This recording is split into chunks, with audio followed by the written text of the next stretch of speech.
인사합시다. 예수님은 나의 주님이십니다.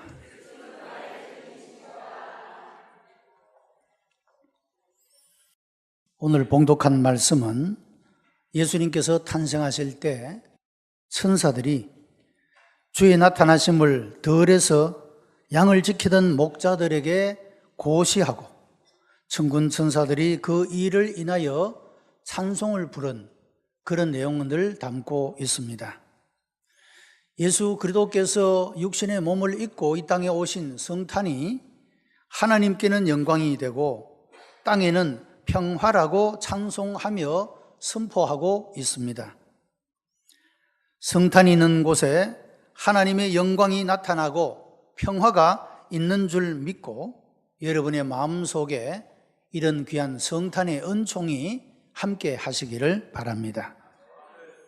주님께서 인간 세계에 오신 이 사실을 세 가지 시제로 우리가 생각을 해보면 2015년 전 유대 땅 베들레헴에 오신 역사적 예수의 오심이라는 것을 생각해 볼 수가 있습니다.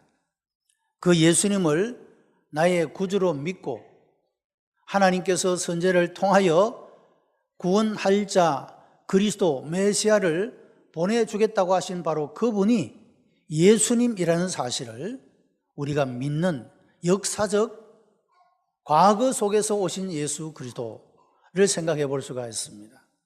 그리고 두 번째는 그 예수 그리스도를 주님으로 믿는 자들의 마음속에 나 대신 보혜사를 너에게 보내주리라 하신 말씀대로 믿는 자의 마음속에 임재하시는 성령의 오심, 바로 이것이 현재 우리 마음속에 찾아오시는 주님이라고 말할 수가 있습니다.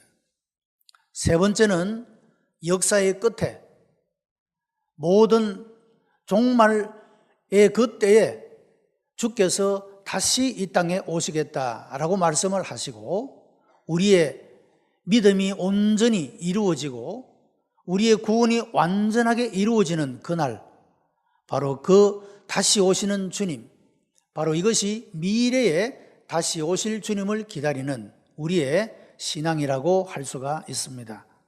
우리는 역사 속에 오신 그 예수님을 나의 구주로 영접하고 믿을 뿐만 아니라 오늘 우리 믿는 자들의 마음속에 찾아오시고 우리의 삶 가운데 함께 하시며 역사하시는 그 성령님을 인정하고 환영하며 또한 우리가 그분을 영접해야 한다는 사실입니다.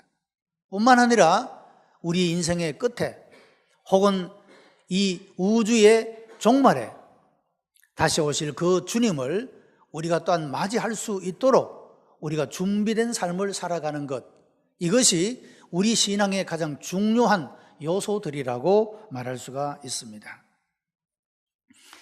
과거에 주께서 오신 사실에 대한 기사가 삼복음서에 기록되어져 있습니다.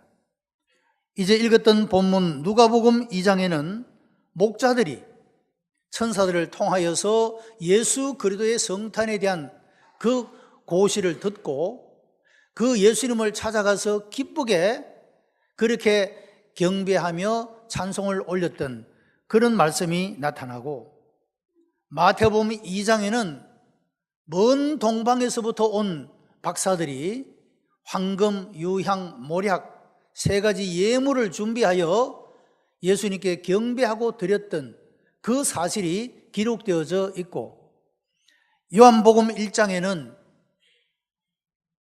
말씀이신 그 주님이 인간의 몸을 입고 이 땅에 오신 말씀의 성육신을 우리들에게 말씀해 주고 있습니다. 과거의 역사 속에서 오신 그 예수 그리스도를 경배하며 영접하며 기쁨으로 찬송하고 맞아들였던 그분들을 생각하며 현재의 성탄이라 이런 제목으로 하나님께서 주신 은혜를 우리가 누리고 참여할 수 있게 되기를 바랍니다.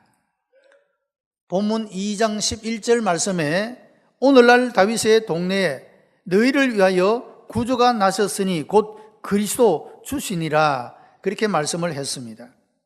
여기 오늘날이라는 이 말씀은 영원한 오늘이라고 할 수가 있습니다.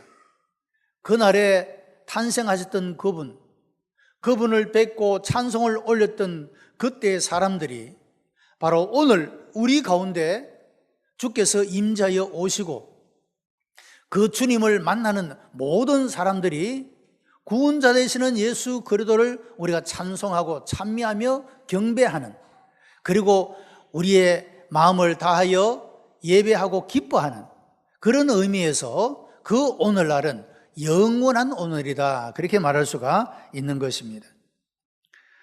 여러분, 과거 역사 속에서 오신 예수 그리스도, 이 성탄은 단순히 우리가 기념하거나 추억으로 지날 때가 아니고 더더구나 향락과 방종의 기회가 되는 일은 더더욱 안 되는 일이고 현재 나에게 나타난 성탄으로 맞이해야 한다는 것입니다.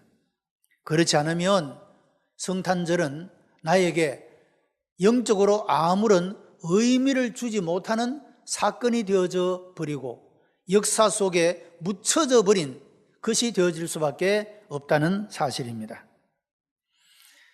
오늘의 본문은 주님의 성탄을 현재로 맞이한 사람들의 이야기입니다. 첫째, 베들레헴의 목자들이 탄생하신 성탄의 고시를 듣고 가서 확인하며 이 사실을 선포하고 하나님을 찬양한 그런 모습을 보게 됩니다. 이런 구약의 조상들은 목축업을 했기 때문에 목자들이 많이 있습니다. 아브라함도 모세도 다윗도 다 그들이 목자로서의 그런 삶을 살아갔던 것을 보게 됩니다. 여러분, 농업에 종사하거나 혹은 목축업을 하는 사람들은 선하고 생산적인 그런 직업에 종사를 하는 사람들이요, 속임이 없고 과장이 없는 그런 삶을 살아가는 사람들로 대표되어지는 사람들이라 말할 수가 있습니다. 우리가 밀레라는 사람을 농촌의 화가다 그렇게 부릅니다. 만종이라든지 양치는 소년이라든지 그가 그린 작품들을 보게 되면 아주 따뜻함과 고향에 대한 향수, 이런 것들을 우리가 느끼게 되는 것입니다. 그림을 보면 굉장히 마음이 평화로워지는 그런 기분을 가지게 되는데, 이것은 바로 선하고 아름다우며 그 농촌이라는 풍경 자체가 우리들에게 가져다 주는 것 때문이라고 말할 수가 있을 것입니다. 다시 말하면 예수 그리스도의 성탄에 대한 고지가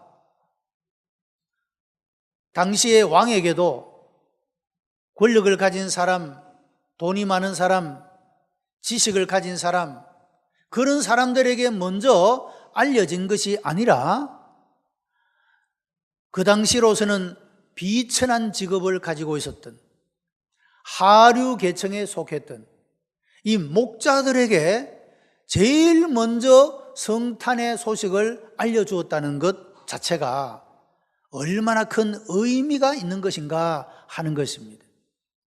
여러분, 이 목자들은 이런 천사들을 통하여서 성탄의 고지를 받고 지체 없이 달려가 아기 예수님을 만나고 큰 기쁨을 가지고 나가서 널리 전파했던 그런 모습을 보게 됩니다. 현재의 성탄을 맞이한 성도들도 목자들처럼 나가서 이 성탄의 사실을 전파해야 한다는 것입니다. 여러분, 우리들도 목자들과 같이 비천한 우리를 하나님께서 긍휼히 여기시고 다른 사람들보다 먼저 이 복음의 소식을 듣게 하시고 믿게 하시며 하나님의 자녀로서 살아갈 수 있도록 복 주신 것 생각해 보면 놀라운 하나님의 은혜라고 하는 것입니다. 다른 사람에게가 아니라 목자들에게 제일 먼저 예수님의 성탄을 나타내시고 그들로 하여금 그 주님의 탄생을 기뻐하며 찬송하며 영광을 돌리게 했던 것처럼 하나님께서 우리를 먼저 택하시고 먼저 부르시고 먼저 하나님의 자녀가 되게 해주신 것, 여러분이 이 은혜를 기억하고 그 예수 그리스도를 온 세상의 사람들에게 증거하고 그리고 하나님께 영광을 올려드리는 이런 삶을 살아가는 사람들이 바로 현재의 성탄을 맞이한 사람들의 삶의 모습이라는 것입니다. 역사 속에 오신 그 예수님을 오늘의 나의 성탄으로, 현재의 성탄으로 맞이할 때 여러분, 그 예수님의 성탄은 영원한 오늘로서 우리들에게 감격, 기쁨, 소망, 넘치는 하나님의 은혜로 다가올 수가 있다, 그런 말입니다. 여러분 모두에게 역사 속에 오신 예수님의 성탄이 현재의 성탄으로 맞이할 수 있게 되기를 주님의 이름으로 축복합니다. 두 번째는 동방의 세 박사들입니다.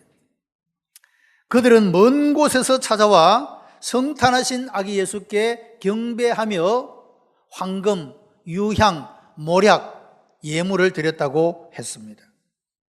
그리고 그들은 다른 길로 고국으로 돌아갔다, 그렇게 말했습니다.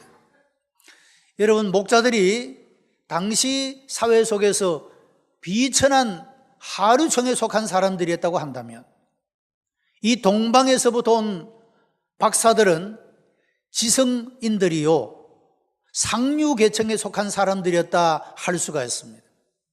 천문학자들이었다, 그렇게 보죠. 어느 날 이들이 하늘의 별을 연구하다가 이상한 별을 발견합니다.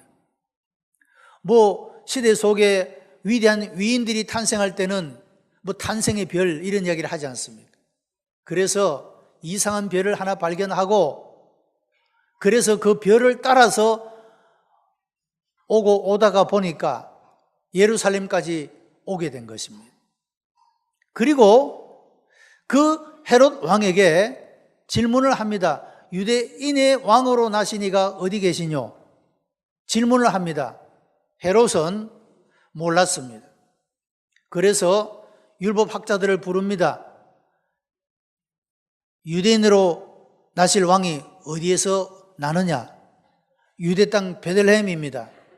그렇게 알려주게 됩니다. 그래서 이 동방에서부터 온 박사들은 그 베들레헴으로 갔습니다. 헤롯은 만약에 당신들이 그 아기를 찾거든 나에게도 알려달라, 나도 가서 경배하겠다, 그렇게 말합니다. 그러나 사실은 이 헤롯은 경배하기 위해서가 아니라 그 아이를 찾으면 죽이기 위해서 나에게 알려달라고 말하게 된 것입니다. 왜 그렇습니까? 자기가 유대를 다스리는 왕인데 새로운 왕이 나타난다면 자기의 지위가 위태로운 것 아니겠습니까? 그런데 이 박사들은 베들레헴에 와서 그 아기 예수님을 발견하고 경배드리며 준비했던 예물을 드리고 다른 길로 고국으로 돌아갔다, 그렇게 말했습니다. 왜 그랬을까요? 이 동방에서 온 박사들은 꿈에 헤롯에게로 돌아가지 말라 하는 지시를 받았습니다. 하나님의 말씀을 들었습니다. 그리고 그 하나님의 말씀대로 순종해서 다른 길로 고국으로 돌아가 버리고 만 것입니다. 헤롯은 뒤늦게 이 사실을 알게 되어졌습니다. 이 동방의 박사들이 아기께 경배하고 그냥 돌아가 버렸다, 나에게 와서 알려주지 않고 돌아가 버렸다는 것을 알게 됩니다. 그래서 이 헤롯은 그 시점을 기점으로 해서 2살 된 아이까지, 남자아이들은 다 죽이라고 하는 그런 잔혹한 명령을 내리게 되는 것입니다. 왜 그렇습니까? 유대인의 왕으로 탄생하신 그 예수를 죽이기 위해서 넉넉하게 잡아서 2살까지 아이를 다 죽여라. 여러분, 이런 명령을 내리게 되었다고 하는 것입니다. 동방의 박사들은 헤로세계로, 이런 헤로세계로 돌아가지 말라는 말씀을 듣고 다른 길로 갔습니다. 자, 여러분, 이 동방의 박사들에게서 우리가 배울 수 있는 교훈이 뭡니까? 악인이 시키는 일이나 악인에게 이용당하는 길이나 자기의 상식적인 판단으로 가는 길이 아니라 하나님의 말씀을 듣고 그 말씀대로 순종하는 길을 걸어갔다는 것입니다. 이것이 바로 현재의 성탄을 맞이한 사람들의 삶의 모습이라는 겁니다. 먼 곳에서 자원해서 오랜 시간 동안 많은 시간과 그리고 물질을 투자하면서 이 먼 곳에서 이 동방의 박사들이 와서 아기 예수님을 경배하고 예물을 드리고 다른 길로 돌아갔다는 말씀입니다. 여러분,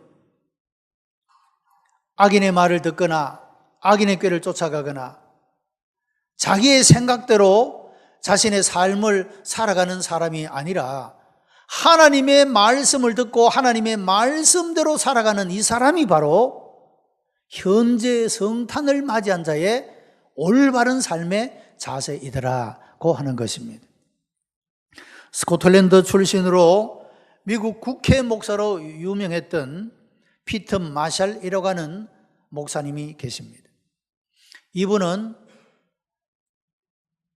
선박회사에 취직하기를 원했습니다. 그런데 나이가 어리다는 이유로 거절을 당합니다. 그리고 해군에 입대하려고 했지만 역시 거절을 당했습니다. 아버지의 친구가 선박회사에 중력으로 있어서 그분에게 부탁을 해서 이제 면접을 보기 며칠 전에 그만 그분이 돌아가 버리고 말았습니다. 그래서 그 일도 실패해버리고 말았습니다. 낙심하고 절망한 가운데 어느 날 산길을 홀로 가다가 어디선가 피터 마샬, 자기의 이름을 부르는 그 소리를 듣게 되어졌습니다. 그리고 그 음성 때문에 그 걸음을 멈추어서 절벽에서 떨어져 죽을 위기에서 구원을 받게 되어졌습니다. 그는 엎드려서 등에 식은땀을 흘리며 누가 지금 나를 불렀는가? 누가 나를 뱃사람이 되는 것을 못하게 했는가? 그런 질문을 던지게 되고 그 질문을 통하여 하나님을 만나게 됩니다. 하나님이 나를 위기 가운데서 구원해 주시려고 나를 불렀고 하나님께서 나로 하여금 다른 뜻이 계셔서 나로 하여금 그 길을 가지 못하도록 막으셨다. 그런 확신을 가지게 된 것입니다. 그래서 그는 그 후에 신학을 공부하고 미국의 국회를 담당하는 그런 목사로서 아주 훌륭한 사역들을 감당했던 그런 모습을 보게 됩니다. 그는 하나님을 발견하고 자기가 생각했던, 자기가 꿈꾸었던 그 길이 아니라 하나님이 지시한 길로, 다른 길로 걸어갔던 그런 모습을 보게 됩니다. 자, 여러분, 우리 모두가 다 2015년도에 우리가 마지막 대림절을 우리가 지키면서 역사 속에 오신 그 주님을 우리가 바라보면서 우리가 어떤 삶의 자세를 가지고 살아가야 현재의 성탄을 맞이하는 사람이 되느냐? 하나님의 말씀을 따라 걷는 사람, 하나님의 말씀대로 살아가는 사람, 이 사람이 바로 현재의 성탄을 맞이한 사람이 될 수가 있다는 사실입니다. 이런 은혜가 여러분 모두에게 있게 되기를 바랍니다. 세 번째는 요한복음에 나타난 말씀이 육신이 되셨다는 말씀입니다. 요한복음 서문이 1장 1절에서 18절까지 되어 있습니다만 여기에는 아주 신비한 사실이 계시되고 있습니다. 말씀이, 태초에 말씀이 계시니라, 말씀이 하나님과 함께 있었다, 그 말씀이 육신이 되어 이 땅 가운데 오셨다라는 이런 신비한 사실을 계시하고 있는 그런 모습을 보게 되는 것입니다. 말씀인 성자 예수 그리스도가 인간의 몸을 입고 육신이 되셨다는 이 사실을 선포하고 있는 말씀인 것입니다. 여러분, 성육신하신 독생자는 아버지의 독생자의 영광이요 은혜와 진리가 충만하더라. 본래 하나님을 본 사람이 없으되 아버지 품속에 있는 독생하신 하나님이 나타내셨느니라.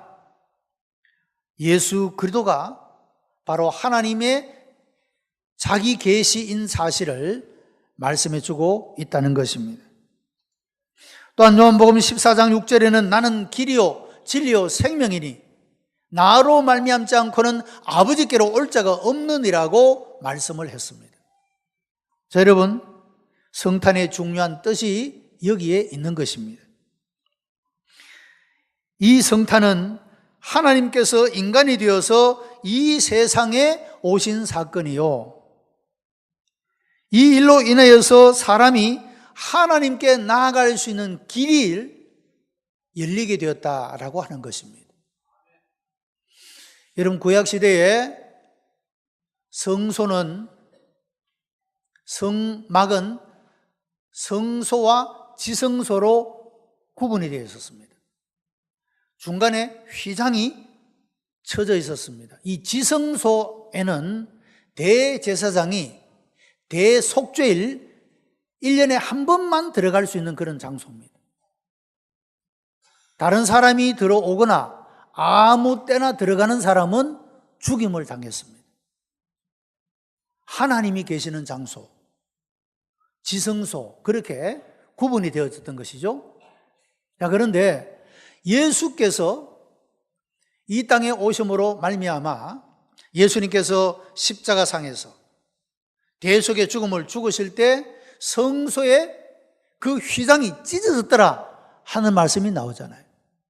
여러분, 예수 그리스도 때문에 우리는 언제든지 어느 때든지 누구나 하나님 앞에 나아갈 수 있는 길을 예수님이 여셨다는 것입니다.